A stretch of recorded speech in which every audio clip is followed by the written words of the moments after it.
तो दोस्तों आज हम पढ़ने वाले क्लास 10th हिस्ट्री का चैप्टर नंबर फर्स्ट, जिसका नाम है the rise of nationalism in Europe. In 1848 Frederick Sorio नाम के एक फ्रांच आर्टिस्ट थे।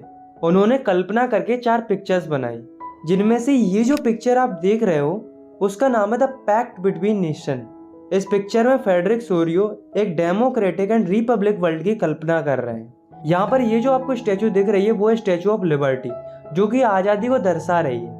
इस स्टैचू के एक हाथ में टॉर्च है और दूसरे हाथ में मानव अधिकारों का चार्ट है।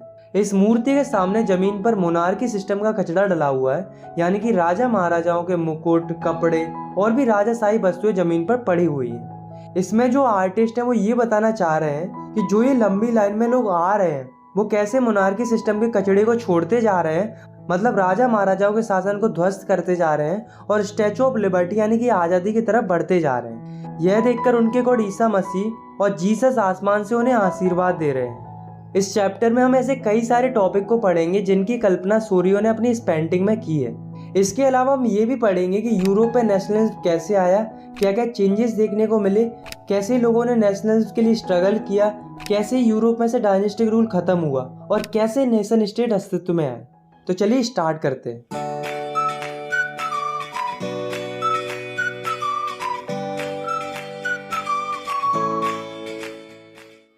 The France revolution and the idea of the nation. दोस्तों 1789 में जब फ्रांस रेवोल्यूशन हुआ तो उसका इम्पैक्ट पूरे यूरोप पर पड़ा, क्योंकि 1789 से पहले जब फ्रांस रेवोल्यूशन नहीं हुआ था तब फ्रांस के ऊपर राजा महाराजाओं का शासन था। वही रूल करते थे। फ्रांस के लोगों के पास कोई पावर नहीं होती थी। राजा जैसा कहेगा लोगों को वैसा ही करना पड़ता था। राजा का बेटा राजा बनता था, फिर उसका बेटा, फिर उसका बेटा, यही सिस्टम चलता था। लेकिन जब फ्रांस में रेवोल्यूशन हुआ तो फ्रांस में पॉलिटिकल और कॉन्स्टिट्यूशनल चेंजेस देखने को मिले। अब क्या क्या चेंजेस देखने को मिले देखो। तो फ्रांस रेवोल्यूशन के दौरान पहला चेंज ये देखने को मिला कि जो पावर मोनार्की के पास थी वो मोनार्की से हटकर फ्रांस के कॉमन सिटीजन के पास पहुंच जाती है। दूसरा चेंज था लोगों ने पुराने फ्लैग को हटाकर एक न्यू फ्लैग को इंट्रोड्यूस किया जिसमें 3 कलर थे। थर्ड चेंज था फ्रांस लैंग्वेज को नेशनल लैंग्वेज घोषित कर दिया। फोर्थ चेंज था फ्रांस के लोगों ने एक नया नेशनल एंथम कंपोज किया और साथ में शपथ भी लिया। फिफ्थ चेंज था कि कॉमन लोगों ने वोटिंग के थ्रू स्टेट जनरल को इलेक्ट करना शुरू कर दिया और उसका नाम बदलकर नेशनल असेंबली रख दिया। सिक्स चेंज था जो इंटरनेशनल कस्टम ड्यूटीज पे करनी पड़ती थी फ्रांस के लोगों को, मतलब किसी सामान को इधर से उधर ले जाने के लिए जो टैक्सेस पे करने पड़ते थे उनको हटा दिया गया।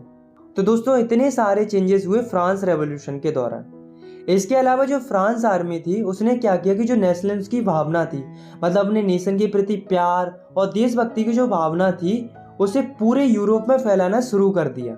इन्होंने कहा कि अगर हम मोनार्की को हटाकर डेमोक्रेसी ला सकते हैं तो आप लोग क्यों नहीं। ऐसा इन्होंने ढिंढोरा पीटना शुरू कर दिया पूरे यूरोप में। सब कुछ सही चल रहा था, फ्रांस से मोनार्की सिस्टम हट चुका था और डेमोक्रेसी आ गई थी, लोग खुशी खुशी रह रहे थे। लेकिन 1799 में एक ऐसे व्यक्ति की एंट्री होती है जो फ्रांस से डेमोक्रेसी को हटा देता है और सारी पावर अपने हाथ में ले लेता है। उस व्यक्ति का नाम था नेपोलियन बोनापार्ट। इसने क्या किया कि ये कोड लेकर आया जिसका नाम था सिविल कोड ऑफ 1804। इसे नेपोलियन कोड भी बोला जाता है। ये बेसिकली कुछ नहीं था, ये बस कुछ चेंजेस थे जो कि नेपोलियन ने किए थे डिक्टेटर बनने के बाद। तो क्या क्या किया था नेपोलियन ने देखो। First, established equality before law. पहले क्या होता था कि फ्रांस में सारे लोगों को इक्वल नहीं माना जाता था। जो चर्च और नोबल्स होते थे उन्हें सुपीरियर माना जाता था, उन्हें वर्थ के बेसिस पे प्रिविलेजेस भी मिलते थे। लेकिन अब ऐसा नहीं था। नेपोलियन ने क्या किया कि सबको इक्वल कर दिया, मतलब कानून की नज़र में सब लोग बराबर रहेंगे, ना ही कोई सुपीरियर रहेगा और ना ही कोई कमज़ोर रहेगा। Second, secure the right of property. Napoleon ने क्या किया कि लोगों को राइट टू प्रॉपर्टी दिला दिया, मतलब अगर किसी के पास पैसा है तो वो प्रॉपर्टी खरीद सकता है और वो प्रॉपर्टी उसी की रहेगी, कोई उससे छीन नहीं सकता। Third, abolish feudal system. पहले क्या होता था कि जो बड़े बड़े लैंडलॉर्ड्स होते थे उन्हें फ्यूडल लॉर्ड्स भी कहते थे। वो क्या करते थे, वो पीजेंट्स पर काम करवाते थे और सारा प्रॉफिट खुद ले जाते थे। बेचारे जो पीजेंट्स होते थे, मतलब जो किसान होते थे, उनका कोई फायदा ही नहीं होता था। तो नेपोलियन ने इस फ्यूडल सिस्टम को खत्म कर दिया। Fourth, transportation and communication system were improved. Napoleon ने ट्रांसपोर्टेशन और कम्युनिकेशन सिस्टम को काफ़ी इम्प्रूव कर दिया था, जिसकी वजह से फ्रांस में डेवलपमेंट काफ़ी तेज़ी से हो रहा था। Fifth, standardise weight and measure and common currency, मतलब वजन और माप को स्टैंडर्डाइज कर दिया और इसके अलावा जो अलग अलग प्रकार की करेंसी चलती थी फ्रांस के अंदर उनको हटाकर एक तरह की करेंसी में बदल दिया। सिक्स, गिल्ट रिस्ट्रिक्शन वर रिमूव्ड, मतलब नेपोलियन ने क्या किया कि गिल्ट रिस्ट्रिक्शन को हटा दिया। इससे फायदा क्या हुआ कि मर्चेंट्स, आर्टिसियंस अब सब फ्रीली ट्रेड कर सकते थे, मतलब बिना किसी बैरियर के ट्रेडर्स आसानी से व्यापार कर सकते थे। तो दोस्तों इतने सारे चेंज नेपोलियन ने किए थे, पर ये जो चेंज नेपोलियन ने किए थे वे लोगों को इतने पसंद आए कि लोग नेपोलियन को मसीहा समझने लगे। फ्रांस तो छोड़ो, फ्रांस के जो आसपास के जो देश थे वो खुद नेपोलियन और उसकी आर्मी का स्वागत कर रहे थे, क्योंकि उनको लग रहा था कि नेपोलियन ही हमें इस मोनार्की सिस्टम से आज़ाद करा सकता है। ऐसा उनको इसलिए लग रहा था क्योंकि नेपोलियन जहाँ कहीं भी जा रहा था वहाँ से मोनार्की खत्म होती जा रही थी। लेकिन उन्हें क्या पता था कि जिस नेपोलियन को वो अपना हीरो समझ रहे थे वो एक्चुअली में विलन था। तो ऐसे क्या कारण थे जिससे नेपोलियन से लोग नफरत करने लगे? तो पहला रीज़न था नेपोलियन ने लोगों को पॉलिटिकल फ्रीडम नहीं दी थी। दूसरा कारण था टैक्स बढ़ा दिया था। तीसरा कारण था लोगों के ऊपर सेंसरशिप लगा दी थी। और चौथा और सबसे बुरा कारण था नेपोलियन जबरदस्ती लोगों को आर्मी में भर्ती कर रहा था। अब वो ऐसा क्यों कर रहा था? क्योंकि उसे पूरे यूरोप को कॉन्कर करना था, तो इसके लिए उसे आर्मी की जरूरत तो थी। तो उसने लोगों को जबरदस्ती आर्मी में भर्ती करना शुरू कर दिया। ये उसकी सबसे बड़ी गलती थी। और दोस्तों ये जो कारण थे, इन्हीं कारणों की वजह से लोग नेपोलियन से नफरत करने लगे थे। The making of nationalism in Europe. Mid 18th century में यूरोप के अंदर कोई भी नेशन स्टेट नहीं था। नेशन स्टेट का मतलब होता है कि कोई भी ऐसी कंट्री जिसमें most of the people common language, culture, identity को फॉलो करते हो। फॉर एग्जाम्पल, आज के टाइम पर जितनी भी कंट्रीज हैं वे सारी नेशन स्टेट्स हैं, लेकिन पहले ऐसा नहीं होता था। अगर हम मिड 18th सेंचुरी वाले यूरोप के मैप को देखेंगे तो हमें कोई भी नेशन स्टेट देखने को नहीं मिलेगा, बल्कि हमें बड़े बड़े साम्राज्य देखने को मिलेंगे जिनके ऊपर राजा महाराजा रूल करते थे। फॉर एग्जाम्पल, अगर हम बात करें हैब्सबर्ग एम्पायर की, तो इसके अंदर भांति भांति प्रकार के लोग रहते थे जिनके आइडिया, कल्चर, ट्रेडिशन, लैंग्वेज सब कुछ अलग अलग था। अब आप खुद ही सोचो कि अगर इनमें इतनी ज़्यादा डाइवर्सिटी होगी तो क्या कभी इनके मन में ऐसा आइडिया आएगा कि हमें एक नेशन स्टेट बनाना चाहिए जिसमें सबकी कॉमन लैंग्वेज, कल्चर, ट्रेडिशन सब कुछ सेम हो? आप में से कई लोग कहेंगे कि नहीं आएगा, बट एक्चुअली में नेशन स्टेट का आइडिया इनके पास आता है। अब वो कैसे आता है, चलिए जानते हैं। The aristocracy and the new middle class. दोस्तों उस समय पर यूरोप के अंदर दो तरह के लोग रहते थे, अरिस्टोक्रेट्स और पीजेंट्स। अरिस्टोक्रेट्स वो लोग थे जिनको सोसाइटी में रईस माना जाता था, मतलब इनको पैसे वाले लोगों में गिना जाता था। इनके पास ज़मीनें थी, बड़े बड़े टाउन हाउसेस थे। ये लोग माइनॉरिटी में थे, मतलब इनकी जो संख्या थी वो कम थी, लेकिन उसके बावजूद भी इनके पास पावर बहुत थी। क्यों? क्योंकि इनके पास पैसा था। ये जो लोग थे वे आपस की फैमिलीज में शादी करते थे और ये फ्रांस लैंग्वेज बोलते थे, क्योंकि इनका मानना ये था कि फ्रांस लैंग्वेज रईसों वाली भाषा है। इसके अलावा इनका जो स्टैंडर्ड ऑफ लिविंग था वो सबका कॉमन था। एक जैसे कपड़े पहनते थे, एक जैसा खाते थे, मतलब एक जैसी लाइफस्टाइल जीते थे। वहीं जो पीजेंट्स थे वे गरीब थे, इनके पास खुद की कोई ज़मीन नहीं थी। ये अरिस्टोक्रेट्स की जो ज़मीन होती थी उन पर जाकर काम करते थे और उनकी ज़मीन की देखभाल करते थे। ये जो थे वो मेजॉरिटी में थे, मतलब इनकी जो पॉपुलेशन थी वो ज़्यादा थी, लेकिन उसके बावजूद भी इनके पास पावर कम थी, because due to lack of money. अब क्या होता है कि इंडस्ट्रियल रिवॉल्यूशन आता है, जिसकी वजह से एक नई वर्किंग क्लास उभर के आती है जिसका नाम था मिडिल क्लास। मिडिल क्लास में वो लोग आते थे जो ना ही ज़्यादा गरीब थे और ना ही ज़्यादा अमीर थे। ये एजुकेटेड लोग थे, जैसे कि businessman, industrialist and other professionals, ये सब मिडिल क्लास में आते थे। तो ये जो मिडिल क्लास के लोग थे इन्हीं के मन में आइडिया आया। क्या आइडिया आया? एक तो आया नेशन यूनिटी का, मतलब सेम कल्चर, ट्रेडिशन, लैंग्वेज वाले लोग एक साथ रहेंगे, मतलब सिंपली नेशन स्टेट का आइडिया आया। और दूसरा आइडिया आया लिबरल नेशनलिज्म का, यानी कि लिबरलिज्म का। तो ये आइडिया क्या कहता था, इसके लिए हम पढ़ते हैं इस टॉपिक को, what did liberal nationalism stand for.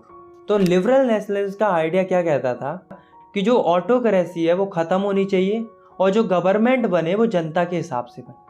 हर एक नागरिक के पास आज़ादी होनी चाहिए और कानून की नज़र में सब लोग बराबर होने चाहिए। जो चर्च के लोग होते थे उन्हें जन्म से प्रिविलेजेस मिलते थे जो कि गलत था, तो उन प्रिविलेजेस को ख़त्म कर देना चाहिए और एक कॉन्स्टिट्यूशन होना चाहिए जिसके हिसाब से गवर्नमेंट काम करे और गवर्नमेंट एक रिप्रेजेंटेटिव फॉर्म ऑफ गवर्नमेंट होनी चाहिए। तो इन्हीं सब चीज़ों के लिए जो एजुकेटेड मिडिल क्लास लोग थे वो स्ट्रगल कर रहे थे। बट इसमें एक प्रॉब्लम थी। अब वो प्रॉब्लम क्या थी कि जो मिडिल क्लास लोग थे वो वुमेन्स को सपोर्ट नहीं कर रहे थे। ये भले ही वोटिंग राइट्स की मांग कर रहे थे पर केवल मेंस के लिए, वुमेन्स के लिए नहीं कर रहे थे, और वो भी ऐसे मेंस के लिए जिनके पास प्रॉपर्टी हो। अब आप खुद ही सोचो कि जिन लोगों को छोड़ा जाएगा वो क्या करेंगे, प्रोटेस्ट करेंगे। इसलिए जो मेंस विदाउट प्रॉपर्टी थे और जो वुमेन्स थी वे यूरोप में अलग अलग जगहों पर जाकर प्रोटेस्ट कर रही थी। इन सब के अलावा एक और प्रॉब्लम चल रही थी यूरोप के अंदर, वो थी कि जो ट्रेडर्स होते थे उन्हें काफ़ी ज़्यादा टैक्स भरना पड़ता था, तब जाके ट्रेडर्स ट्रेड कर पाते थे। तो जब ट्रेडर्स हेम्सबर्ग से न्यूरेनबर्ग जाते थे व्यापार के लिए तो उन्हें 11 जगहों पर टैक्स देना पड़ता था, वो भी 5% के हिसाब से। अब आप खुद ही सोचो कि इतना टैक्स अगर ट्रेडर्स पे करेंगे तो कमाएंगे क्या, तो इनको बहुत प्रॉब्लम होती थी। इसके साथ साथ यूरोप में कई प्रकार की करेंसीज भी चलती थी, लगभग 30 अलग अलग प्रकार की करेंसी चलती थी। तो इससे ट्रेडर्स को बहुत दिक्कत आती थी, उन्हें हर नए स्टेट में करेंसी चेंज करनी पड़ती थी। तो क्या हुआ, 1834 में कस्टम यूनियन फॉर्म हुआ जिसका नाम था ज़ोलवेरिंग। इसे प्रूशिया ने स्टार्ट किया था और इसमें बाद में जाकर अदर जर्मन स्टेट भी ज्वाइन हो गए थे। इसने क्या किया, इसने 3 काम किए। पहला, जो ट्रेड बैरियर्स थे, मतलब जो अलग अलग जगहों पर टैक्स देने पड़ रहे थे, उनको हटा दिया। दूसरा, जो अलग अलग प्रकार की 30 करेंसी चल रही थी यूरोप के अंदर, उनको रिड्यूस करके 2 तरह की करेंसी में कर दिया। तीसरा, रेलवे नेटवर्क को प्रमोट किया जिससे ट्रेडिंग और भी आसानी से हो सके। A new conservatism after 1850। अब दोस्तों, मैंने आपको नेपोलियन की स्टोरी सुनाई थी। मैंने आपको बताया था कि नेपोलियन ने 1799 से रूल करना स्टार्ट किया था और उसका रूल 1815 तक चलता है। तो 1815 में ऐसा क्या हुआ कि नेपोलियन का रूल ख़त्म हो जाता है। तो एक्चुअली में 1815 में होता क्या है कि एक फ़ाइट होती है जिसमें एक तरफ नेपोलियन होता है और दूसरी तरफ होती है 4 countries, Britain, Russia, Prussia and Austria. इस फाइट को बैटल ऑफ वाटरलू बोला जाता है। तो इस फाइट का रिजल्ट क्या होता है कि जो नेपोलियन होता है वो हार जाता है। नेपोलियन की हार के बाद जो जीते हुए स्टेट्स थे, Britain, Russia, Prussia and Austria, ये कौन थे? ये कंजर्वेटिव लोग थे। ये नहीं चाहते थे कि सोसाइटी में कोई चेंज हो, इन्हें मोनार्की पसंद थी। ये चाहते थे कि मोनार्की फिर से वापस आ जाए। तो ये क्या करते हैं, ये कंजर्वेटिज्म लाते हैं। मतलब नेपोलियन ने जो कुछ भी किया था उसको हटाकर जो पुराना सिस्टम था उसको वापस लाते हैं, और साथ में यूरोप में जो भी चेंज हुए थे उनको पहले जैसा कर देते। जैसे कि मोनार्की सिस्टम को ये वापस ले आते, चर्च की पावर को वापस ले आते, सोशल हायरार्की को वापस ले आते। मतलब जो अपर क्लास लोअर क्लास का जो सिस्टम चलता था ना पहले, उसको वापस ले आते हैं। ऑटोक्रेटिक रूल को वापस ले आते हैं। इन्होंने सेंसरशिप भी लगा दी थी, मतलब कोई इनके अगेंस्ट छाप नहीं सकता, लिख नहीं सकता, और ना ही कोई इनके खिलाफ आवाज़ उठा सकता है किसी भी तरह से। इन सब के अलावा इन चारों स्टेट ने एक ट्रीटी साइन की जिसका नाम था ट्रीटी ऑफ वेना।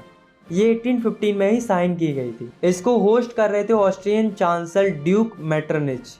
तो इस ट्रीटी में से क्या था, क्या क्या चेंजेस आए थे इस ट्रीटी की वजह से, चलिए देखते हैं। First, bourbon dynasty was restored in France. France में जो बर्बन डायनेस्टी चलती थी पहले, जिसे बीच में हटा दिया था, उसे फिर से रीस्टोर कर दिया। सेकंड, फ्रांस के चारों तरफ बाउंड्रीज पर स्टेट सेटअप किए गए जिससे फ्रांस का एक्सपेंडेशन ना हो। थर्ड, प्रूसिया को कुछ इंपॉर्टेंट टेरिटरीज दी गई on it's western border. Fourth, Austria को भी नॉर्थ इटली पर कंट्रोल मिल गया। फिफ्थ, रसिया को पोलैंड दे दिया गया। सिक्स्थ, नेपोलियन ने कॉन्फेडरेशन बनाई थी 39 स्टेट की, उसको इन्होंने अनटच्ड रहने दिया। बाकी तुम्हें तो पता ही है कि नेपोलियन की हर एक चीज़ को तो इन्होंने चेंज कर दिया था। अब दोस्तों, ट्रीटी ऑफ वेना के बाद यूरोप में पूरी तरह से मोनार्की आ चुकी थी और जो कंजर्वेटिव लोग थे उनके पास पावर आ चुकी थी। The revolutionaries. तो इस कंजर्वेटिव से बहुत से लिबरल नेशनलिस्ट लोग खुश नहीं थे। तो 1815 के बाद जितने भी लिबरल नेशनलिस्ट लोग थे वे अंडरग्राउंड हो गए, क्योंकि अब पावर कंजर्वेटिव लोगों के पास पहुंच चुकी थी। तो ये ओपनली तो कुछ कर नहीं सकते थे, इसलिए इन्होंने चोरी छुपे सीक्रेट ग्रुप्स बनाने स्टार्ट कर दिए। ये नहीं चाहते थे कि यूरोप में मोनार्की या ऑटोक्रेटिक रूल रहे, इन्हें पूरी तरह से आज़ादी चाहिए थी। ऐसे ही एक व्यक्ति थे जिनका नाम था गोसिपी मज़ीनी। इनका जन्म 1807 में गेनियो में हुआ था। ये एक इटली के रिवॉल्यूशनरी थे।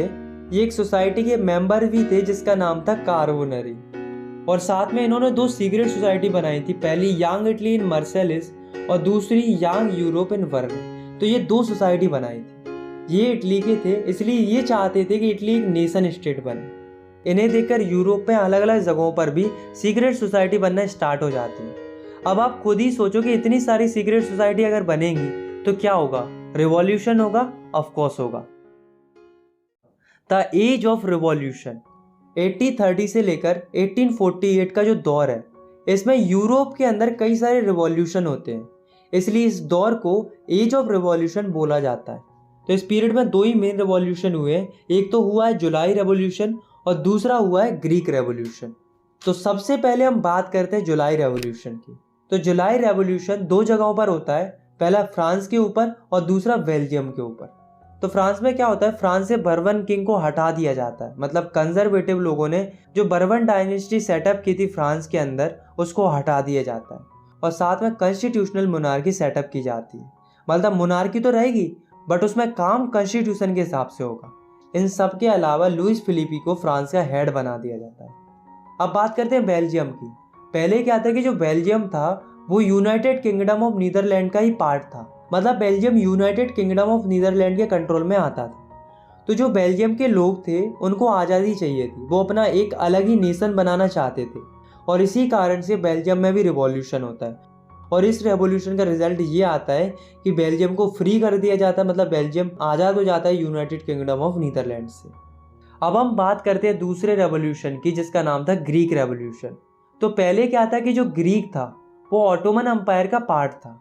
तो जो ग्रीक के लोग थे वो भी और देशों की तरह फ्रीडम की डिमांड कर रहे थे, वो भी चाह रहे थे कि हमारा एक नेशन स्टेट हो, मतलब अलग से एक कंट्री हो। तो इसी फीलिंग के लिए 1821 में ग्रीस के लोग स्ट्रगल करना शुरू कर देते, पर ग्रीस के लोग इतने ज़्यादा पावरफुल नहीं थे कि भी अपने आप को आज़ादी दिला पाए, तो इन्हें मदद की ज़रूरत थी। तो इसके लिए जो वेस्ट यूरोपियन कंट्रीज़ थी वो इनकी मदद करती हैं और साथ में जो ग्रीक के पोएट्स और आर्टिस्ट थे वे भी अपनी पोएम्स और पेंटिंग के थ्रू लोगों के बीच में नेशनलिज्म की फीलिंग जगाने में लगे हुए थे। तो इन सब की वजह से फाइनली 1932 को एक ट्रीटी साइन होती है जिसका नाम था द ट्रीटी ऑफ कॉन्स्टेंटिनोपल। इस ट्रीटी के साइन होने के बाद ग्रीक जो है वो आज़ाद हो जाता है और एक इंडिपेंडेंट नेशन स्टेट बन जाता है। The romantic imagination and the national feelings. दोस्तों आपको क्या लगता है कि जो नेशनलिस्ट की फीलिंग थी, मतलब जो देशभक्ति की जो भावना थी, वो लोगों में केवल वॉर और टेरिटोरियल एक्सपेंशन से आई थी?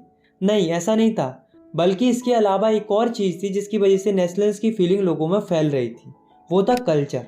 इन लोगों को लगा कि हमें कल्चर के थ्रू लोगों में नेशनलिस्ट की फीलिंग अराइज करनी चाहिए, लोगों को इमोशनली कनेक्ट करना चाहिए अपने नेशन के प्रति। इसलिए स्टार्ट हुआ रोमांटिसिज्म। रोमांटिसिज्म का मतलब होता है a cultural movement to develop a particular form of national sentiments.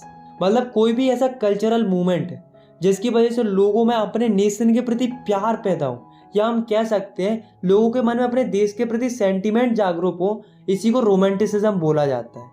तो ऐसे कई सारे रोमांटिक आर्टिस्ट थे जो रोमांटिज्म फैला रहे थे अपनी आर्ट्स, पोएट्रीज, स्टोरीज और म्यूजिक की मदद से। ऐसे एक जर्मन फिलोसोफर थे जिनका नाम था जॉन गॉटफ्राइड। इन्होंने इसी से रिलेटेड अपनी फीलिंग शेयर की। इन्होंने कहा कि अगर आपको पता करना है किसी देश का कल्चर कैसा है तो वो राजा महाराजाओं के महलों में देखने को नहीं मिलेगा, बल्कि कॉमन लोगों के पास में रहने से पता चलेगा कि उस देश का कल्चर कैसा है। और इन्होंने ये भी कहा कि जो कल्चर है वही तो आत्मा है नेशन की, मतलब culture is the true spirit of the nation. अब हमें एक स्टोरी सुननी जो कि पोलैंड की स्टोरी है, ताकि हम और अच्छे से समझ सके कि रोमांटिसिज्म क्या है। तो जो पोलैंड था उसका ज़्यादातर हिस्सा रसिया के कंट्रोल में था और जो पोलैंड के लोग थे वो पोलिश भाषा बोलते थे। तो रसिया ने क्या किया कि पोलैंड से पोलिश भाषा को हटा दिया और वहाँ पर जबरदस्ती रसियन लैंग्वेज को इम्प्लीमेंट कर दिया। अब दोस्तों जो पोलैंड के लोग थे उन्हें इस बात के लिए बहुत बुरा लग रहा था कि उनसे उनकी भाषा छीनी जा रही थी। तो पोलैंड के कुछ लोगों ने 1831 में इसके अगेंस्ट रिवॉल्यूशन स्टार्ट किया। पर हमें एक बात पता है कि रसिया आज भी पावरफुल है और उस समय पर भी पावरफुल था, और वैसे भी जो पोलैंड था वो रसिया के ही कंट्रोल में आता था। तो हुआ क्या कि पोलैंड को दबा दिया गया, मतलब जो लोग रिवॉल्यूशन कर रहे थे उनको चुप करा दिया गया। इनफैक्ट कुछ प्रीस्ट को तो उन्होंने जेल में बंद कर दिया और कुछ को तो उन्होंने साइबेरिया भेज दिया मरने के लिए, ताकि आगे से कोई उनके खिलाफ आवाज़ ना उठा सके। तो ये जो स्टोरी आपने सुनी है उसका रिजल्ट शायद आपको अच्छा देखने को ना मिला हो, लेकिन ये स्टोरी हमें एक चीज़ सिखाती है कि जो ये लैंग्वेज होती है किसी भी नेशन की, वो भी एक वेपन बन सकती है जिससे नेशनलिज्म की फीलिंग को जगाया जा सकता है। भले ही रसिया अपनी लैंग्वेज को पोलैंड के ऊपर थोपना चाहता था, पर पोलैंड के लोग अपनी कल्चरल लैंग्वेज को छोड़ना नहीं चाह रहे थे। ये जो प्यार था अपने कल्चर से रिलेटेड, अपनी कल्चरल लैंग्वेज से रिलेटेड, उसी को तो रोमांटिसिज्म बोला जाता है। तभी तो जो रोमांटिक थिंकर्स थे वो लोगों में रोमांटिज्म फैला रहे थे, ताकि लोगों में कल्चर के प्रति प्यार बना रहे और लोगों में नेशनल्स की फीलिंग बरकरार रहे। Hunger, hardship and the popular revolt. 1830s में यूरोप के अंदर एक ऐसा दौर आता है जिसमें लोगों की इकोनॉमिक कंडीशन बहुत ज़्यादा ख़राब हो जाती है, इकोनॉमिक हार्डशिप आ जाती है। होता क्या है कि यूरोप के अंदर बहुत ज़्यादा पॉपुलेशन बढ़ने लगती है, जिसके कारण अनएम्प्लॉयमेंट बढ़ने लगता है। लोगों के पास काम नहीं था करने के लिए, जिसके कारण जो गांव के लोग थे वो शहरों में जाने लगते हैं ये सोचकर कि वहाँ जाकर उनको काम मिलेगा। लोगों के आने से शहरों में स्लम्स क्रिएट होने लगते हैं और सिटीज़ की कंडीशन भी ख़राब होने लगती है। अब हुआ क्या कि अब जो सामान था वो यूरोप में इंग्लैंड से आने लगा, और इंग्लैंड का सामान लोगों के लिए सस्ता पड़ता था क्योंकि ये सामान मशीनों से बनता था, जिससे जो स्मॉल स्केल प्रोड्यूसर थे उनको भी लॉस होने लगा। और यही वो दौर था जब लोगों की फसलें भी खराब हो गई, जिससे फूड प्राइसेस आसमान छू रहे थे। लोगों को खाने के लिए भी स्ट्रगल करना पड़ रहा था। वही जो अमीर लोग थे उन्हें कोई फ़र्क नहीं पड़ रहा था क्योंकि उनके पास पैसा था। सबसे ज़्यादा हंगर और हार्डशिप का असर उन लोगों पर पड़ रहा था जो शहरों से काम की तलाश में आए थे, यानी कि गरीब लोगों पर।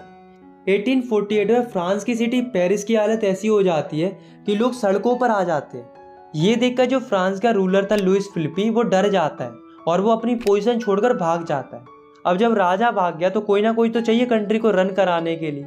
इसके लिए फ्रांस में एक नेशनल असेंबली फॉर्म होती है और नेशनल असेंबली फ्रांस को एक रिपब्लिक कंट्री डिक्लेयर कर देती है। मतलब अब फ्रांस जो है वो एक नेशन स्टेट बन चुका था। नेशनल असेंबली के आने के बाद कुछ चेंजेस होते हैं। बेसिकली 2 चेंजेस होते हैं। पहला, सबको वोटिंग राइट दिया जाता है, मतलब जितने भी 21 साल से ऊपर के आदमी हैं उनको वोटिंग राइट्स दे दिया जाता है। अमीर गरीब सबको वोटिंग राइट्स दे दिया जाता है, वुमेन्स को छोड़कर। औरतों को अभी भी वोटिंग राइट्स नहीं दिया गया था। Second, right to work provide कराया जाता है, मतलब सबको काम दिया जाएगा, सबके पास काम रहेगा। तो इससे अनएम्प्लॉयमेंट की जो समस्या चल रही थी फ्रांस के अंदर वो धीरे धीरे खत्म होने लगती है। 1845 में एक और इंसिडेंट हुआ था जिसको सिलेसिया रिवॉल्ट बोला जाता है, क्योंकि ये सिलेसिया में हुआ था। तो हुआ क्या था कि कुछ वीवर्स थे जिन्होंने कॉन्ट्रैक्टर के अगेंस्ट में रिवॉल्ट कर दिया था। क्यों किया था? क्योंकि कॉन्ट्रैक्टर ने इनका पेमेंट कम कर दिया था। इस बात से बीवर्स को गुस्सा आ गया और उन्होंने कॉन्ट्रैक्टर के घर में तोड़फोड़ मचा दी। कॉन्ट्रैक्टर बीवर्स के डर से एक पास के गांव में जाकर छिप जाता है, लेकिन गांव वालों ने भी उसे रखने से इनकार कर दिया।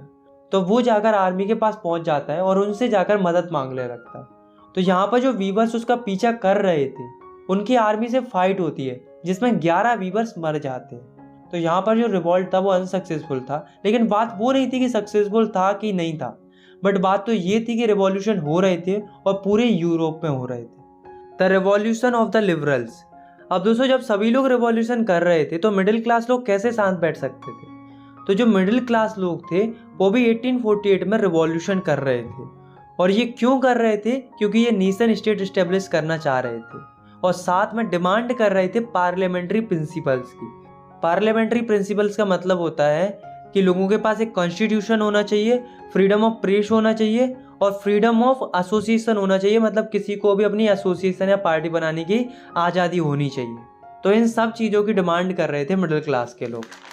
अब दोस्तों, यहाँ से हम जर्मन रीजन की बात करने वाले। तो जर्मन रीजन में क्या होता है कि जो वहाँ के मिडिल क्लास लोग होते हैं वो क्या करते हैं, वो एक असेंबली बनाते हैं जिसको ऑल जर्मन नेशनल असेंबली बोला जाता है, जिसमें 831 मेंबर्स को ये लोग इलेक्ट करते हैं वोटिंग के थ्रू। ऑन 18 मई 1848 को ये सारे 831 मेंबर्स इकट्ठे होते हैं। कहाँ इकट्ठे होते हैं? फ्रैंकफर्ट नाम की जगह है एक जर्मनी में, जहाँ पर एक चर्च है सेंट पोल नाम का।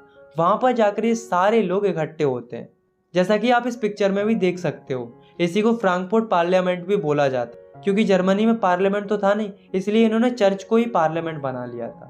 तो ये जो 831 मेंबर्स थे वो क्या करते हैं, वो एक कॉन्स्टिट्यूशन ड्राफ्ट करते हैं जर्मन नेशन के लिए। पर एक प्रॉब्लम थी, जो ये 831 मेंबर्स इलेक्ट हुए थे वे सारे मिडिल क्लास लोग थे। तो ये क्या करने लगे कि जो वर्कर्स और आर्टिसंस थे उनको इग्नोर करने लगे, उनकी डिमांड्स नहीं सुनी जा रही थी। तो वर्कर्स और आर्टिसंस को गुस्सा आ गया और उन्होंने अपना सपोर्ट वापस ले लिया। वैसे वर्कर्स और आर्टिसन सपोर्ट कर रहे थे इनको, लेकिन अब नहीं कर रहे थे।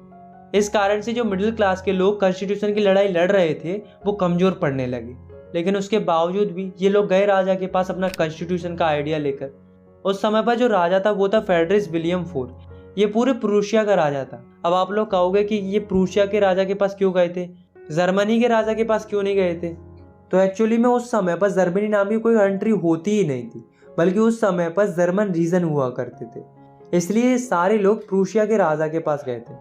अब आप खुद ही सोचो कि क्या राजा चाहेगा कि कॉन्स्टिट्यूशन आए? राजा क्यों चाहेगा अपनी पावर कम करना? इसलिए राजा अपनी आर्मी को बुलाता है और इनकी अच्छे से खातिरदारी करवाता है, और यहाँ पर ये मूवमेंट खत्म हो जाता है। तो यहाँ पर कमी क्या रही? इन्होंने वर्कर्स और आर्टिसंस का सपोर्ट नहीं लिया। अगर लेते तो ये मूवमेंट थोड़ा ब्रॉड लेवल पर होता और शायद राजा को प्रेशर में आकर इनकी बात माननी पड़ती। लेकिन अफसोस ऐसा नहीं हुआ, मूवमेंट फेल हो गया। लेकिन जो मोनार्क्स थे उन्हें एक चीज़ समझ में आ गई थी कि भाई ज़्यादा समय तक ये लिबरल्स लोगों को रोक नहीं पाएंगे, कभी ना कभी तो ये मिडिल क्लास लोग जीत ही जाएंगे। ऐसा इन्हें रियलाइज होने लगा।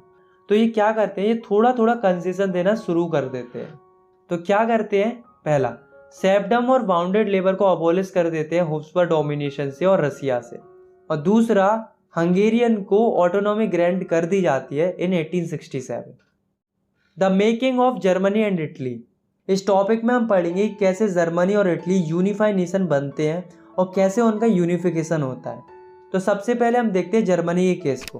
तो दोस्तों अभी तक हमने ये देख लिया था कि जो जर्मनी के मिडिल क्लास लोग होते हैं वे राजा के पास जाते हैं कॉन्स्टिट्यूशन का आइडिया लेकर, बट राजा जो होता है वो एक्सेप्ट करने से मना कर देता है और उन्हें सप्रेस कर देता है आर्मी की मदद से। और यहाँ पर उनका जो मूवमेंट होता है वो खत्म हो जाता है, यानी कि फेल हो जाता है।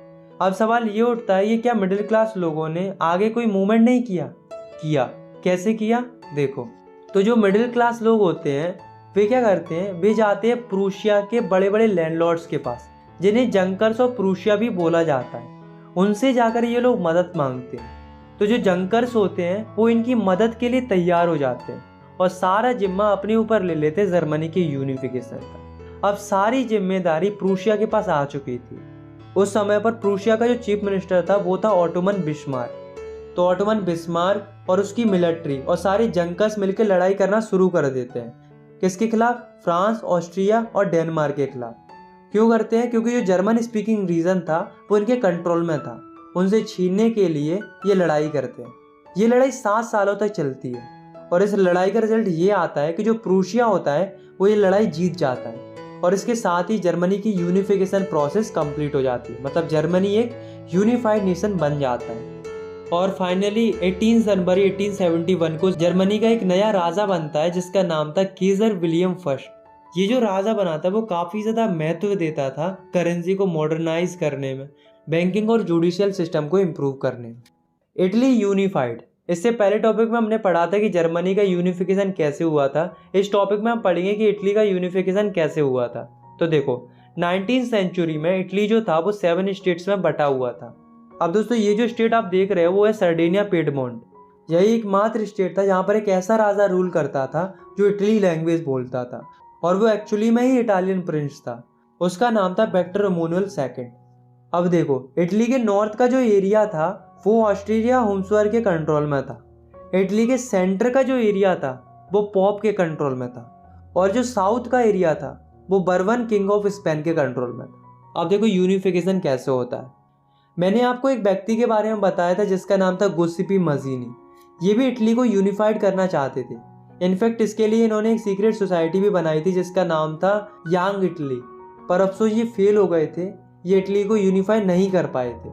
बट 1848 में जो सर्डिनिया पिएडमोंट का जो किंग था विक्टर एमैनुएल II, वो ये ठान लेता है कि अब मैं यूनिफाई करूंगा इटली को। इसके लिए वो अपने चीफ मिनिस्टर को बुलाता है जिसका नाम था काउंट कैवोर, और उसे रिस्पॉन्सिबिलिटी दे देता है किसकी? इटली को यूनिफाइड करने की। और यहाँ से रिवॉल्यूशन स्टार्ट हो जाता है। सबसे पहले क्या होता है कि 1859 में कैवोर फ्रांस के साथ मिलकर ऑस्ट्रिया हब्सबर्ग को हरा देता है और जो एरिया उन्होंने कैप्चर करके रखा था उसको वो अपने कंट्रोल में ले लेता है। अब बारी थी साउथ वाले रीजन की जो कि बर्बन किंग ऑफ स्पेन के कंट्रोल में था। तो इसके लिए कैवोर क्या करता है, एक व्यक्ति की मदद लेता है जिसका नाम था गुस्सीपी गरीबाल्डी, जिसकी खुद की एक आर्मी थी जिसमें हजारों वॉलेंटियर थे।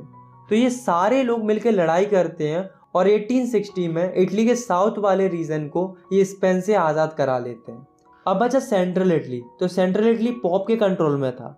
पर पॉप से आज़ाद कराने में इनको कोई दिक्कत नहीं होती, क्योंकि पॉप जो है वो डर जाता है, इसलिए वो पहले ही सरेंडर कर देता है। तो इस तरह से इटली जो है वो यूनिफाइड हो जाता है और फाइनली 1861 में जो विक्टर एमैनुअल सेकंड थे उनको पूरे इटली का किंग बना दिया जाता है। The strange case of Britain. अभी हमने जर्मनी और इटली का यूनिफिकेशन पढ़ा था, लेकिन इस टॉपिक में हम पढ़ेंगे कि ब्रिटेन का यूनिफिकेशन कैसे हुआ था। तो चलिए देखते हैं।